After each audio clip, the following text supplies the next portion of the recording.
बिस्मिल्लाहिर्रहमानिर्रहीम। अस्सलाम वालेकुम डियर स्टूडेंट्स, मैं हूं मोहम्मद शिराज बहादुर और आप लोग देख रहे हैं मेरा YouTube channel learn with Shiraz Bahadur. चलते हैं टॉपिक की तरफ। जैसा कि आपको मालूम है कि चैप्टर हमारा एंड हो चुका है और उसके एंड पर जो मल्टीपल चॉइस क्वेश्चंस हैं वो दिए गए हैं, तो उनको देखते हैं। सबसे पहला एमसीक्यू है, number of base unit in SI. SI में बुनियादी यूनिट्स की तादाद कितनी होगी? इसका जो हमारे पास आंसर है वो आप ऑप्शन नंबर सी ठीक होगा, यानी number of base units are 7। उसके बाद है, which one of the following unit is not driver. मंदरजा झैल में से या इनमें से कौन सा यूनिट माखूज यूनिट नहीं है? तो इसका ऑप्शन क्या होगा? बी ठीक होगा, क्योंकि ये मैथ्स का यूनिट है। मैथ्स हमारे पास क्या है? एक बेस क्वांटिटी है। उसके बाद है, amount of substance in term of number is measured in. किसी शय में मादे की मिकदार को मालूम किया जाता है, तो ना तो उसको ग्राम में मालूम कर सकते हैं, ना ही किलोग्राम में और ना ही न्यूटन में। ये तो फोर्स का यूनिट है। हमारे पास ऑप्शन नंबर इसका डी ठीक होगा, यानी मोल। उसके बाद है, an interval of 200 micro second. मैंने आपको जब ये प्रीफिक्सेस वगैरह पढ़ाई थी उसमें माइक्रो का बताया था। ये लिखा हुआ है microsecond is equivalent to. ये बनता है, जो माइक्रो होता है वो होता है 10 की पावर -6 के इक्वल। तो देखें, जिसकी पावर 10 की पावर -6 है वही हमारा ऑप्शन ठीक होगा। तो यहाँ पर देखें, हमारे पास ऑप्शन नंबर डी करेक्ट हो रहा है, ठीक हो रहा है। उसके बाद पूछते हैं, which one of the following is the smallest quantity. मंदरजा झैल में से दर्ज झैल में से कौन सी मिकदार सबसे छोटी है? तो देखें, यह है 0.01 ग्राम, यह है 2 मिलीग्राम, यह है 100 माइक्रोग्राम यानी 10 की पावर 6, और ये है हमारे पास 5000 नैनोग्राम यानी मल्टीप्लाइड बाई 10⁻⁻⁹ आएगा। तो सबसे छोटी जो मिकदार होगी वो हमारे पास क्या होगी? ये डी होगी, ठीक है। उसके बाद है, which instrument is most suitable to measure the internal diameter of test tube. किसी टेस्ट ट्यूब का इंटरनल डायमीटर मालूम करने के लिए इंतहाई मौजू आला कौन सा होगा? तो ये ऑप्शन है बेटा हमारे पास, मीटर रूल, ये तो लंबाई के लिए इस्तेमाल होता है। वर्नियर कैलिपर, हाँ ये डायमीटर के लिए इस्तेमाल होता है।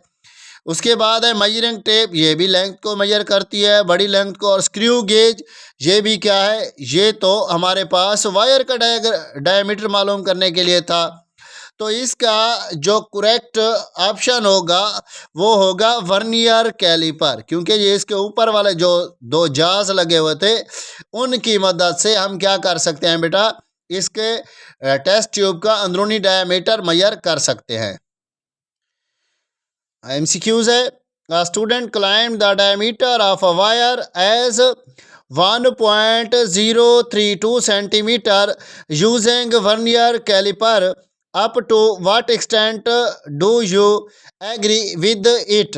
एक तालिब इल्म ने वर्नियर कैलिपर से किसी तार का डायमीटर लिया है, कितना लिया है? 1.032। तो वो कहता है, up to what extent do you agree with it, आप इससे कितना मुतफिक हैं? तो हमने पिछले लेक्चर में पढ़ा था 1.7 के अंदर, सिग्निफिकेंट फिगर के अंदर, कि हमारे पास एक जो होता है वो होता है डाउटफुल नंबर। तो हमारे पास पहला क्या है? ये हमेशा क्या होगा? जो नॉन ज़ीरो होंगे वो क्या थे हमारे पास? वो तो थे हमारे पास सिग्निफिकेंट फिगर यानी एक्चुअल नंबर थे। तो यहाँ पर देखें, ये हमारे पास है 1.03, ये जो 2 है ये हमारे पास क्या है? डाउटफुल नंबर है। ये तो बिल्कुल वही का वही दिया गया है जो ऊपर क्वेश्चन में दिया गया है। तो इसका जो ऑप्शन बनेगा वो क्या बनेगा? वो ऑप्शन होगा इसका मेरे बेटे सी ऑप्शन ठीक होगा। इसका ऑप्शन नंबर सी करेक्ट होगा।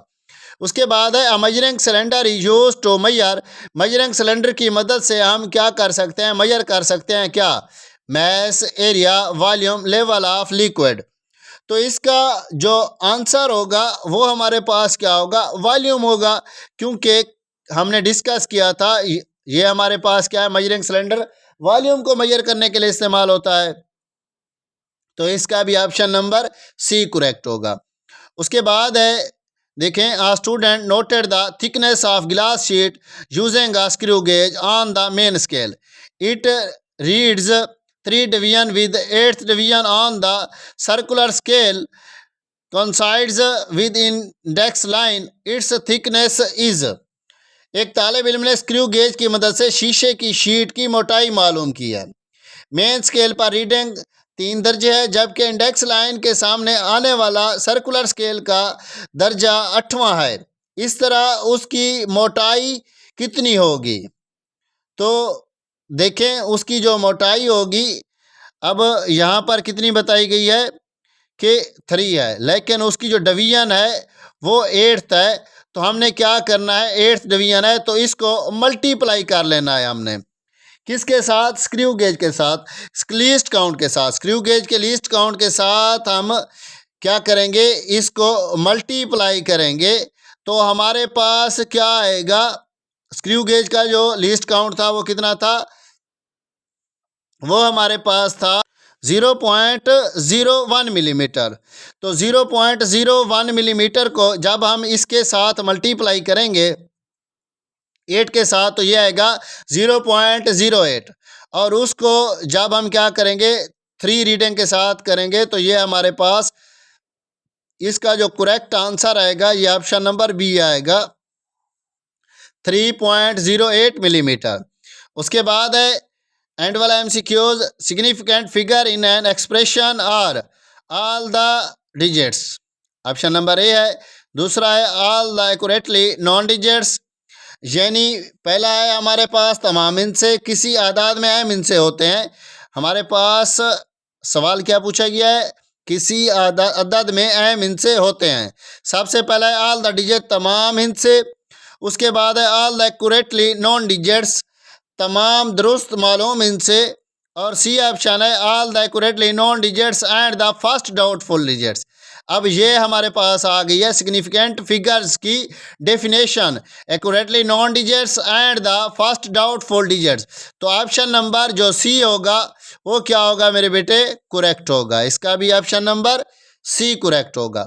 तो ये तो थे हमारे पास MCQs जिसके मैंने आपको निशान लगवा दिए हैं, और उम्मीद करता हूँ जो कुछ मैंने समझाया है वो आपको समझ आ गया होगा। अगर आप मेरे YouTube channel learn with Shiraz Bahadur पर नए हैं तो सबसे पहले इसको सब्सक्राइब कर लें, साथ में लगे बेल आइकन को दबा दें ताकि मेरी हर आने वाली नई वीडियो आप तक पहुंचती रहे। मिलते हैं नेक्स्ट वीडियो में नेक्स्ट टॉपिक के साथ। तब तक के लिए इजाज़त चाहता हूँ। दुआओं में याद रखिएगा। खुदा हाफिज़, जज़ाकल्लाह।